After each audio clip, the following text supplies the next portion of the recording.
السلام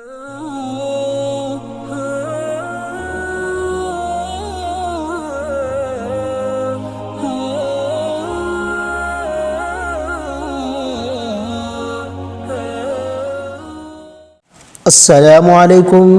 استقبال ہے ہمارے یوٹیوب چینل RH نالج میں۔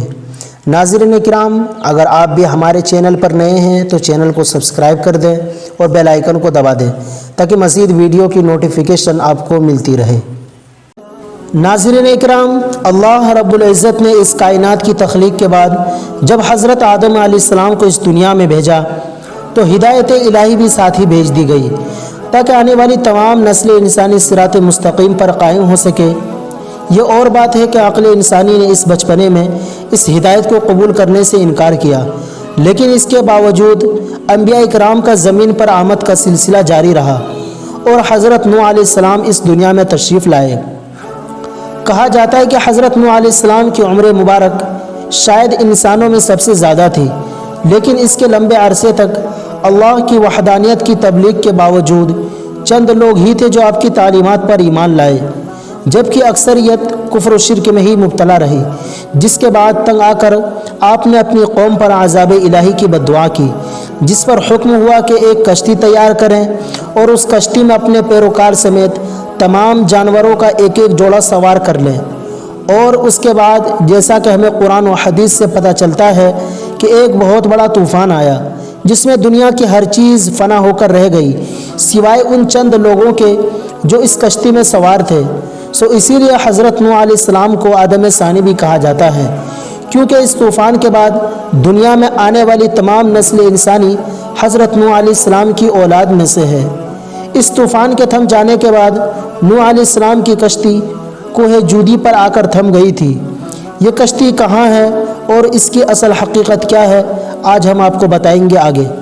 آج سے تقریباً 50 سال پہلے ترکی کے ایک پہاڑی پر کچھ لوگوں نے اس کشتی کو دریافت کر کے اس کی تصاویر اخبارات میں جاری کی تو پوری دنیا میں یہودیوں، عیسائیوں اور نام نہاد روشن خیال دہریوں کے درمیان ایک بڑی بحث کا آغاز ہوا۔ کشتی کے انکار کرنے والوں نے بعض بہت اہم اعتراضات اٹھائے، جس کا تسلی بخش جواب دینے میں یہودی اور عیسائی ناکام رہے، لیکن ان اعتراضات کا تسلی بخش جواب قرآن پاک میں موجود ہے۔ انکار کرنے والے دہریوں نے پہلا اعتراض یہ اٹھایا کہ بغیر کسی ٹیکنالوجی کے 6000 سال پہلے ایسی عظیم الشان کشتی بنانا ناممکن ہے جو مہینوں تباہ ہوئے بغیر اتنا وزن لے کر سفر کر سکے۔ چنانچہ اس کے متعلق قرآن پاک کی سورہ قمر میں اس کا جواب موجود ہے۔ ارشاد باری تعالیٰ ہے کہ ہم نے نوح کو ایک ایسی کشتی میں سوار کیا تھا جو تختوں اور کیلوں سے بنا ہے۔ دوستو، حالیہ تحقیق کے بعد دھاتی کیلوں اور تختوں کے آثار ملے ہیں۔ پھر انکار کرنے والے دہریوں نے دوسرا اعتراض یہ کیا کہ کیسے ممکن ہے کہ 6000 سال پہلے ایسی کشتی بنائی جائے جس میں دنیا کے سارے جانوروں کا ایک ایک جوڑا سوار کیا جا سکے۔ لیکن قرآن پاک کی سورہ ہود میں کچھ یوں بیان ہوتا ہے، اور جب ہمارا حکم آ پہنچا تو تنور ابل پڑا تو ہم نے کہا کہ ہر جانوروں کا ایک ایک جوڑا کشتی میں سوار کر لو۔ ناظرین کرام، اب حالیہ تحقیق سے قرآن پاک کی اس انکشاف کی بھی تصدیق ہو گئی کہ کشتی نوح کوئی معمولی کشتی نہ تھی، وہ کشتی 3 منزلہ تھی جس میں جانور ترتیب وار سوار تھے، اور یہ اتنی بڑی تھی کہ آپ اندازہ لگا سکتے ہیں کہ اس میں 522 ریل کے ڈبے سوار کیے جا سکتے تھے، اور اس میں کم و بیش 25,000 جانوروں کی جگہ موجود تھی۔ اور اس کے بعد ان دہریوں نے تیسرا اعتراض یہ اٹھایا کہ اتنی بڑی طوفان میں اتنی بڑی کشتی بغیر لنگروں کے مدد سے تیر ہی نہیں سکتی۔ لیکن میں قربان جاؤں اس ذات پر جو اس اعتراض سے واقف تھی۔ اس سوال کا جواب قرآن پاک کی سورہ ہود میں یہ کہہ کر دیا ہے، اور نوح نے کہا اس کشتی میں سوار ہو جاؤ، اللہ ہی کے نام سے اس کا چلنا ہے اور اسی کے نام سے اس کا لنگر انداز ہونا ہے۔ اور دوستو، حیرت انگیز طور پر جس پہاڑ پر کشتی ٹھہری ہوئی ہے اسی پہاڑی کے نیچے وادی میں بڑی بڑی چٹانوں میں مشتمل لنگر دریافت ہوئے ہیں۔